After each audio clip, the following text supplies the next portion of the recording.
नमस्कार साथियों, राधे राधे, जय श्री राम, जय श्री कृष्णा।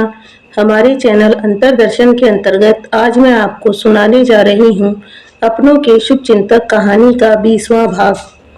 तुम लोग खामखा मुझे लेकर परेशान हो रहे हो, यह सब छोड़ दो। भगवान की इच्छा होगी तो वर खुद दरवाजे तक चलकर आ जाएंगे। तुम लोग मेरी वजह से रोज झगड़े फसाद में लगे रहते हो, यह मुझे अच्छा नहीं लगता। मुझे शादी नहीं करनी है। नम्रता सुबह के समय तैयार होकर अपनी ड्यूटी पर चली जाती है, परंतु उसकी मां निहारिका कैसे शांत बैठी रह सकती है। निहारिका अपने रोज की तरह कामकाज निपटाकर फिर से मैट्रिमोनियल साइट में बैठ गई और बहुत से ग्रूम के प्रोफाइल को देखने लगी, परंतु उसे कोई भी प्रोफाइल कुछ खास नहीं लगती।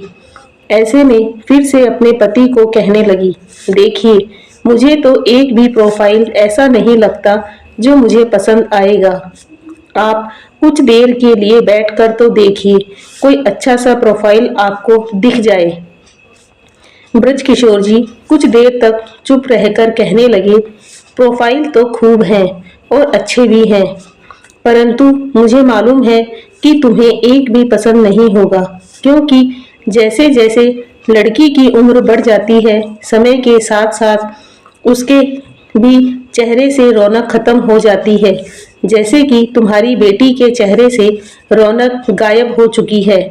ऐसी परिस्थिति में तुम उनके चेहरे पर जो ग्लैमर देखना चाहती हो वह तो नहीं मिलेगा। दूसरी बात है कि तुम अपने स्टेटस के साथ उनके स्टेटस का मिलान करना चाहती हो। तुम तो कभी यह नहीं सोचती कि हमारी बेटी की उम्र क्या हो गई है। उसका भी चेहरा धीरे धीरे रूखा सा होता जा रहा है। अब 33-34 वर्ष क्या कम है। तुम्हारी बिटिया कोई 20 वर्ष की थोड़े ही रही है। ऐसे में तुम्हें भी तो 34-38 साल के वर खोजने होंगे, और यह तो स्वाभाविक है कि इतनी उम्र में किसी के भी चेहरे पर रौनक नहीं रहती है। तुम्हें इस बात को लेकर तसल्ली रखनी होगी, परंतु तुम्हारे विचार तो कुछ और ही हैं। अगर तुम्हें अच्छे अच्छे चेहरे वाले तथा कम उम्र वाले वर चाहिए था तो 4-5-6 साल पहले ही बेटी की शादी करवानी थी, ताकि तुम्हें अच्छा सा स्मार्ट दामाद मिल जाता। परंतु यह बात अब तो बहुत मुश्किल है। अब तो तुम्हें समय के साथ तथा हालात के साथ समझौता करना ही होगा, जो तुम्हें मंजूर नहीं है। और यही वजह है कि तुम्हें एक भी प्रोफाइल पसंद नहीं आ रही है। ऐसे में मैं देखकर भला क्या करूँगा। मुझे तो बहुत से प्रोफाइल पसंद आ जाएंगे, परंतु तुम उन्हें भी रिजेक्ट कर दोगी। ऐसी परिस्थितियों में तुम्हें संतुष्ट कर पाना मुश्किल है। अगर ऐसे ही हालात रहे तो बेटी का ब्याह करवाना मुश्किल होगा। तुम्हें कहीं ना कहीं पर तो कंप्रोमाइज करना होगा। कुछ ना कुछ तो तुम्हें भी सैक्रिफाइस करना होगा। शादी ब्याह में बोथ साइड से सैक्रिफाइस और कंप्रोमाइज करना होता है, तभी रिश्ते सुखदायक बनते हैं। अगर ऐसा नहीं है तो रिश्ते सुखदायक के बजाय दुखदायक होगा।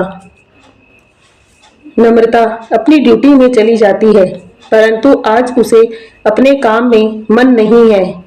बहुत देर तक अपने केबिन में चुपचाप बैठी रही, फिर वहां से उठकर डॉक्टर रेस्ट रूम में जाकर बैठ जाती है, ताकि कुछ देर तक शांति से बैठकर अपनी मनई स्थिति को शांत कर सके।